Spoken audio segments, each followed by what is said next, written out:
咁我擔憂，如果我有咩事，我呢啲畫邊個人可以繼續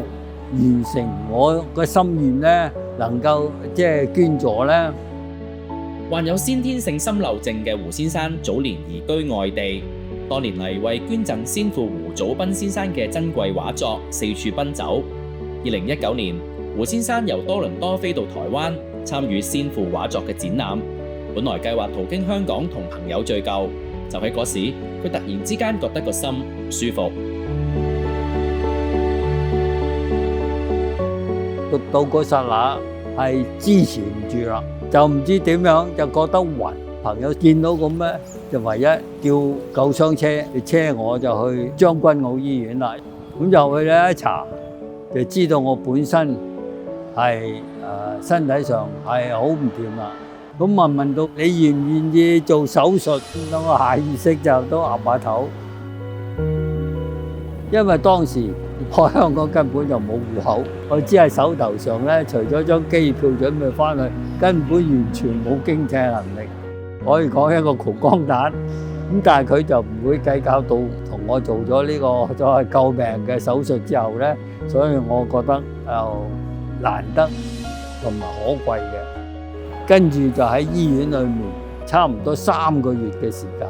照顧同埋保養，因為做咗劏開呢個心口之後，佢先話而家變咗一條大嘅拉鏈喺度。第一就落唔到床，第二嘅話咧就根本清潔咧只可以係洗個傷口，根本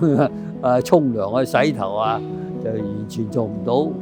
最明顯一次咁有個護士長，咁佢埋到嚟咧聞到味道，咁佢又問我使換片嘛，我就話都未夠鐘，咩未夠鐘啦，你有需要就要換啦咁樣，佢立即就叫個護士就同我立即換下咁樣。我入院做咗手術之後咧，減省咗30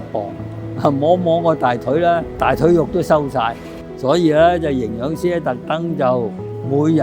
俾2包營養奶，咁所以咧對我嚟講係一個即係好難得嘅照顧啦，亦都關注到啊。咁有好多咧特登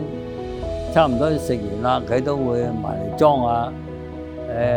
你個碗飯嗰兜嘢啲菜啊，有冇食得七七八八咧咁樣，咁亦都問唔啱口味啊乜嘢啊咁樣，我覺得喺醫院方面對我嚟講係照顧得相當體貼。喺網上係嘛打嘅胡祖斌3個字，咁佢嘅畫咧大多數都可以出現到嘅。因為爸爸過世嘅時候咧46歲，我媽媽喺嗰度咧唯一攬住佢呢啲嘅遺作，全心全意。所以先至有呢啲作品可以流傳到今日，否則嘅話呢啲係紙嚟嘅啫，捽下燒下更加乜都冇晒。所以我敬仰先母，臨佢離世嘅時候，亦都吩咐我要做。其實我為捐啲畫嚟呢度啊，花咗係8年嘅時間，即係由開始接觸至到真正擺到喺呢度咧，係花咗8年嘅時間。